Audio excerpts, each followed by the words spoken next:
frankincense and myrrh. And having been warned in a dream not to return to Herod, they left for their own country by another road. The gospel of our Lord. Praise to you, O Christ. Please be seated. Well, I thought we might unpack this whole idea of what Epiphany Sunday is, or Epiphany is. I remember that great line from Captain Hook, one of the great movies of all time, right? Remember with Dustin Hoffman?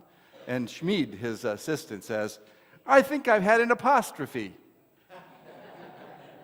And Hook says, "I think you mean epiphany."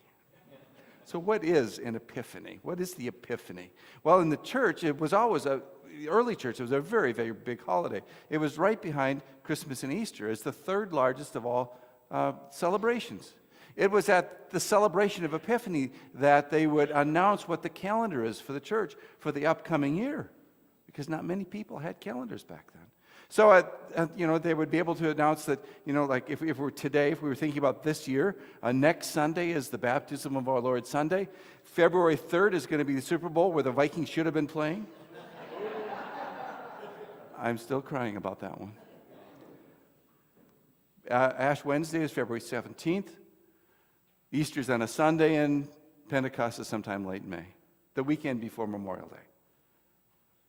But it's become, kind of lost. Today, even in some of the Eastern Orthodox countries, they still celebrate Epiphany as a pretty big day. They cut holes in the ice in some of the northern countries, and people will follow a cross that's thrown into the water, and they'll swim out into that icy water. In northern Minnesota, we did that for fun. It's called the polar bear saunas, But we've kind of lost some of that. And we sing, "We Three Kings of Orient are." Well, I hate to bring you bad news, but they weren't maybe kings at all. In our text today, it talks about three wise men, or as in Chicago, they say the wise guys, right? These three wise men come, and they'd been following a star. But they came with a really terrible thought and a hazardous thing for Herod, because they brought news of a king that had been born who would be king of the Jews. And that's what Herod's position was. So if there was a king of the Jews born, either Herod or his son would be deposed pretty quickly as soon as that king grew up. So Herod took out to take care of this. And he was going to use the wise men, the magi, to do that. Now, magi is an interesting word because it's the Greek word, it translated into English, meaning astrologers. See, these three wise men were actually followers of an ancient religion called Zoroastrianism. Say that with a mouthful of marbles, right? And Zoroastrians studied the stars, and were always looking up, trying to figure out what was going on. They're the ones who give us a lot of that, the horoscopes and those sorts of things. But they had followed the star. Now, what is so significant about these three wise men then? Why do we even bother? Why is it in our text? Paul writes about it in what we heard this morning, as Suzanne read for us. They were Gentiles. They were not Jews. This was the breaking into the world of something completely different for God. It wasn't just now God relating to the Jews, but God would be relating through Jesus to the Gentiles. So we start seeing some relevance in the text for us today. But there's even more relevance when we start thinking about the life of an astrologer. Where do they spend most of their time? They spend most of their time in the dark, studying the stars. And that's where that text from Isaiah comes in. "Arise, shine, for your light has come, and the glory of the Lord has risen upon you. For darkness shall cover the earth, and thick darkness the peoples. But the Lord will arise upon you, and his glory will appear over you." You see, that's relevant for us because there's a lot of darkness in our world, isn't there? We think about all the places where there's war and strife, and innocents suffering.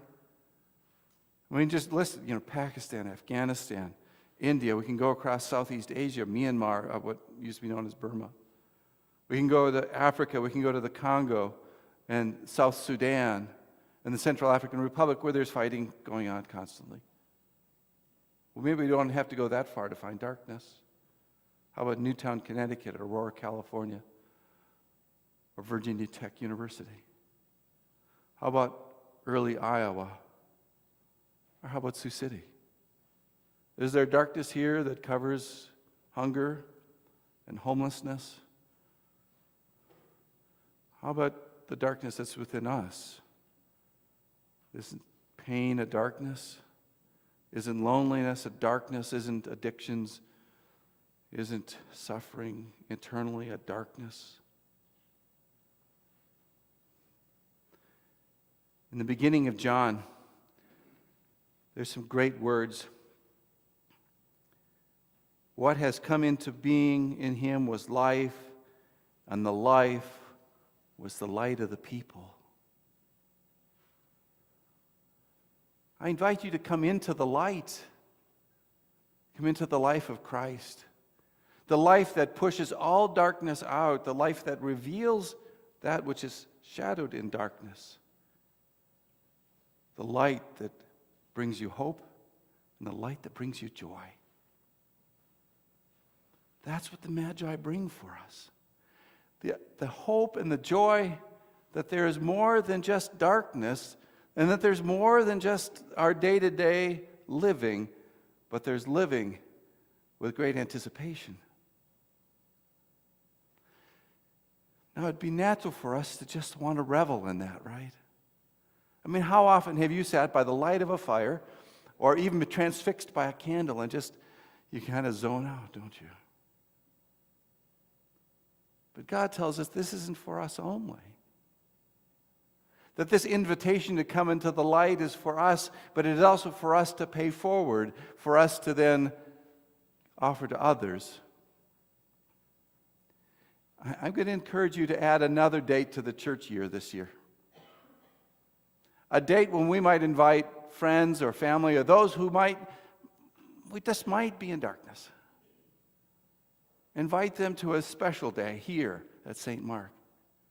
A day, maybe we could, find a date, maybe the 1st of May, maybe Mother's Day, somewhere around in there, maybe Pentecost Sunday, which is the week before Memorial Day, before everybody goes away. But use that as a day to invite people into the light. We might need to use some language that it doesn't be so off-putting, because we don't want to think that people are in the dark, even though some are. But anyways, if we use that as an invitational evangelism Sunday, I used the E word, I'm sorry. But if we have come to know the light, isn't it just fitting and proper for us to want to invite others to join us? People, you are of the light and the life. Now let's live it, and let the people say.